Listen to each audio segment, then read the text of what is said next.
A good teacher is like a candle. It consumes itself to light the way for others. This quote was spoken by Mustafa Kemal Atatürk, founder of the Republic of Turkey. Mustafa must have had influential educators throughout his life to recognize this.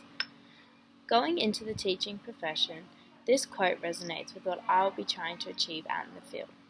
My name is Niamh Nankivell, and today I will be speaking to you about my journey through choosing teaching as my career and what I'm going to do to make a difference in this area.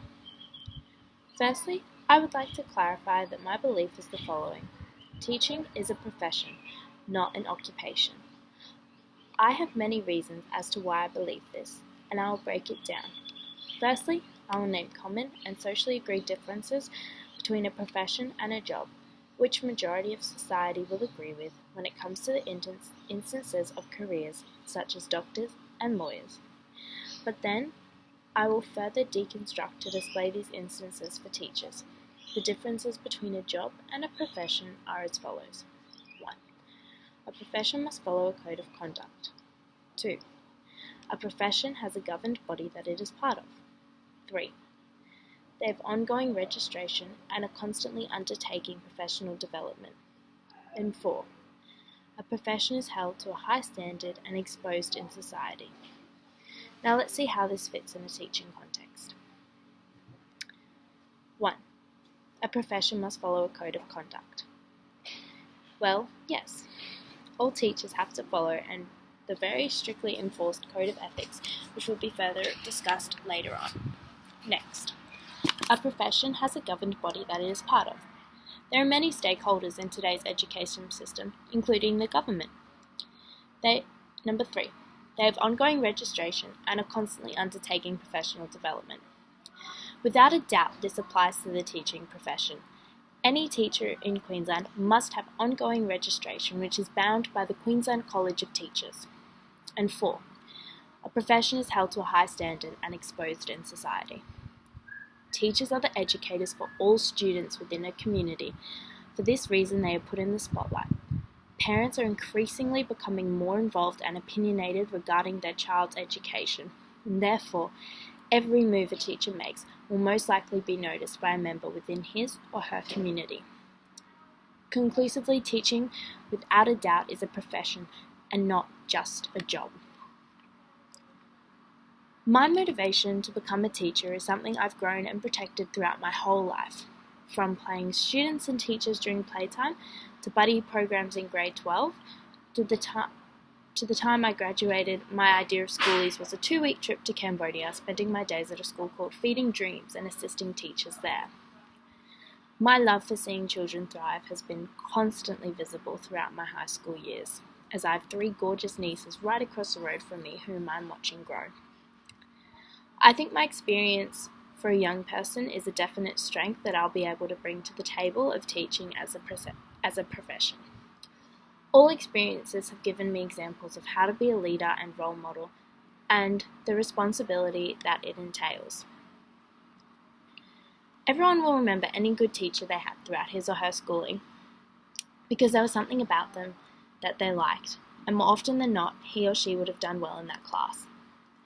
In primary school, majority of my memories was of the teacher who helped me move from Maths Essential to mainstream.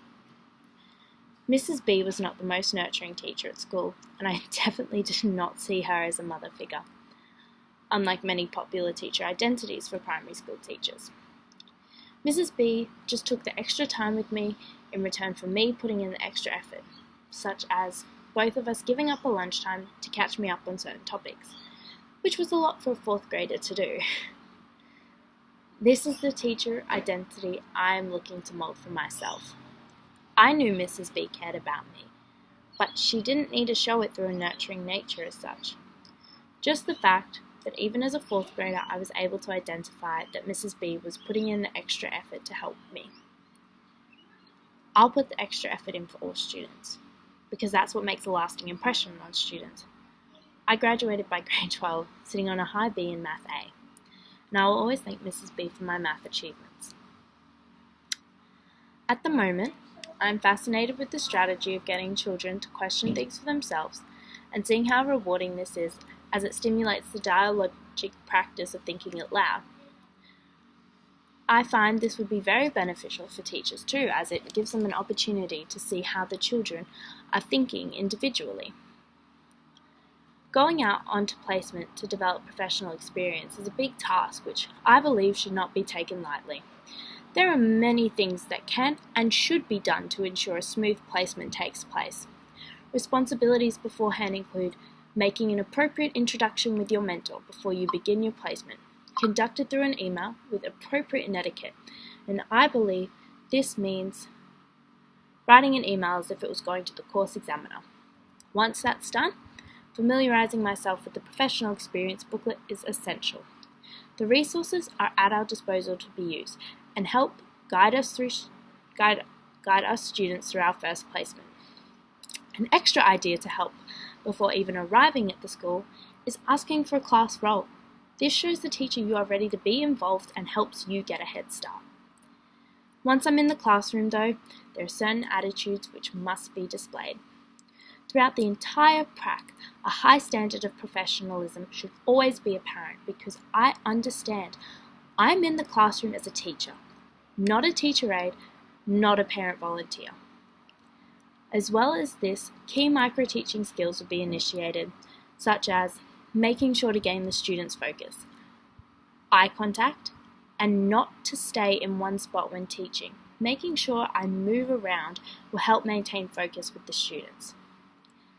At this point in time, I'm not aware of any behavioural management issues that will need to be addressed in my classroom, but I should be prepared to deal with that nonetheless.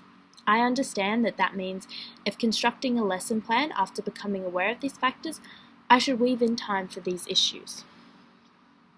It is imperative to have a strong relationship with my mentor whilst out on placement. There are multiple factors that can be done to achieve mutual respect and result in a positive learning experience for myself.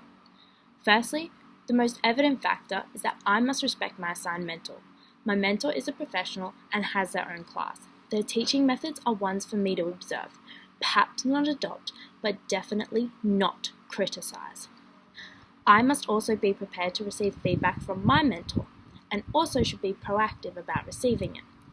This could mean clearly articulating which part of my teaching I was unsure about, whether because I thought it was not useful or the students were not paying attention to it.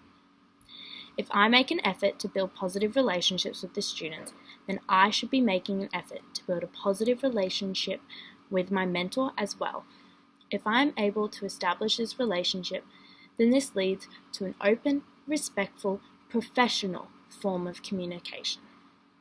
Hopefully, combining the good communication along with the mutual respect between my mentor and I, we can work on combining and collaborating on teaching styles and lesson plans, which will result in a more beneficial placement for myself and more for my mentor to report and reflect back on. In conclusion, I believe that teaching is one of the most rewarding professions in modern day society.